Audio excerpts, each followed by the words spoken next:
The Galactic Council had always considered humanity a curious anomaly.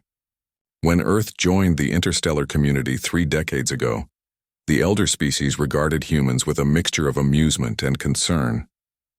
They were young, reckless, and possessed an unsettling tendency toward violence. But they were also brilliant engineers and tenacious survivors. Ava stood on the bridge of the UNSC Prometheus, her fingers dancing across holographic displays as data streamed in from across the sector. As the fleet's chief tactical officer, she had seen her share of conflicts, but nothing like this. The distress signal that crackled through subspace carried a desperation she'd never heard before. "Commander Neo, you need to hear this," she said, her voice tight. Neo approached, his weathered face illuminated by the blue glow of the communications array. He'd earned his scars fighting pirates in the outer colonies, and his reputation preceded him throughout human space. But even he seemed taken aback by what played through the speakers. "This is Counselor Vexnar of the Polarian Union. The Devourers have breached our core systems. They are unstoppable, our fleets are destroyed. Our worlds are burning. We formally request aid from any species capable of mounting a defense. This may be our final transmission." Silence filled the bridge. The Polarians were one of the oldest and most advanced civilizations in the galaxy. Their technology was centuries ahead of humanity's. If they were calling for help, the situation was dire beyond comprehension.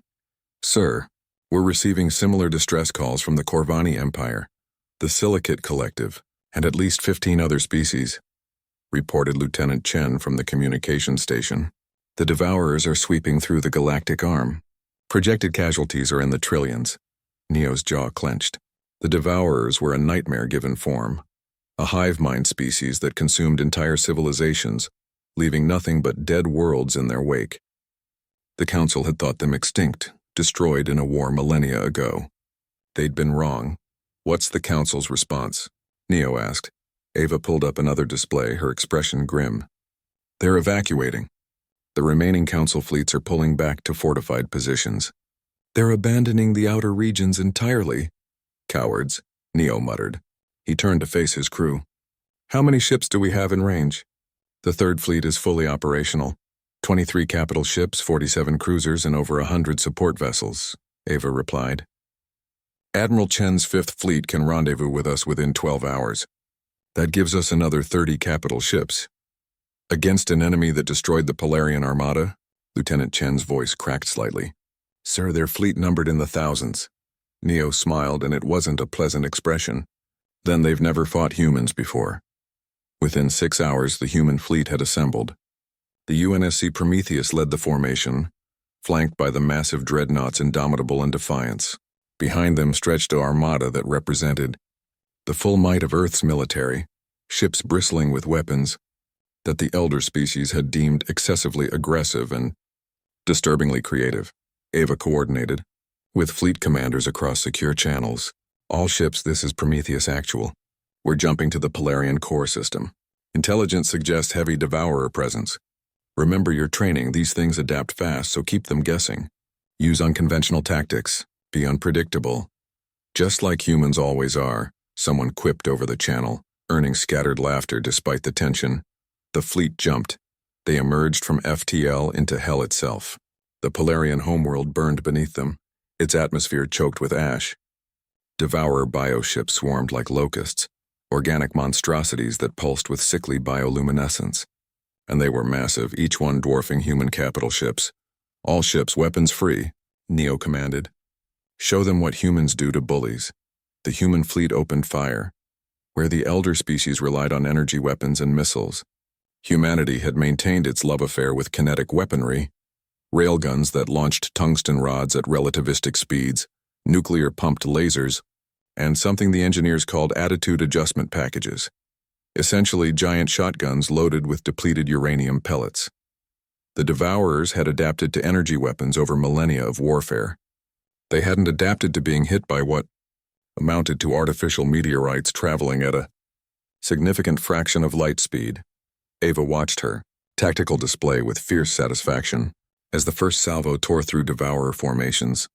Direct hits on Alpha formation. Their shields aren't stopping kinetic penetrators, because their shields weren't designed for rocks moving at 0.3 C, Neo said with grim satisfaction. Humans didn't forget the fundamentals. Sometimes a really big rock thrown really hard is the best weapon. But the Devourers were learning. They began to scatter, to adapt their tactics. Their bioships released swarms of smaller organisms that moved to intercept the human fleet. "Launch the drones," Ava ordered. Thousands of autonomous combat drones erupted from human carriers. Each one contained a rudimentary AI and enough explosives to cripple a Devourer bioship. The Elder species had banned military AI, calling it too dangerous. Humanity had simply made theirs expendable.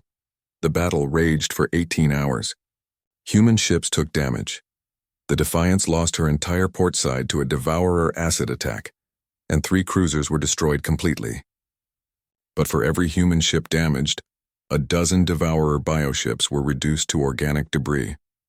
Neo stood at the tactical display, coordinating fleet movements with the calm precision of a chess master. Beside him, Ava managed communications and threat assessment, her mind processing data streams that would overwhelm most species. "Sir, the Polarian survivors are reporting something," Lieutenant Chen called out. "They're saying the Devourer hive mind is confused. It's never encountered a species that fights like we do." Ava allowed herself a small smile. Adaptability is a two-way street. We've been adapting to hostile environments for our entire evolutionary history. These things are about to learn what apex predators look like. The turning point came when Neo ordered the Prometheus to ram a Devourer mothership. It was insane, suicidal, and completely unexpected. The human dreadnought's reinforced prow punched through the bioship's hull, and Marines teleported directly into its organic interior, planting antimatter charges in what passed for its brain. The explosion was visible from 3 star systems away. The Devourer fleet broke. For the first time in recorded galactic history, they retreated. 72 hours after the battle began, the human fleet held the line. Polarian survivors emerged from bunkers to see human ships patrolling their skies. Across the sector, similar scenes played out, wherever humanity deployed. The Devourers were stopped, pushed back, destroyed. The Galactic Council reconvened, their chambers filled with the representatives of species that had written humanity off as primitive warmongers. Counselor Vexnar addressed the assembly, her voice carrying across subspace to 1,000 worlds. "We sent a distress call expecting to die with dignity," she said quietly. "The humans hurt us, and they struck back with a fury we had forgotten was possible. They remind us that sometimes the galaxy needs teeth." Aboard the Prometheus, Ava stood beside Neo watching the stars. Their fleet was battered, their casualties heavy, but they'd held the line. "The Council is calling us heroes," she said. Neo shook his head. "We're not heroes. We're just humans. We don't let the monsters win." And across the galaxy, humanity's lethal fleet continued its patrol, a warning to anything that threatened the innocent. Evolution had created predators before, but it had never created anything quite like humanity.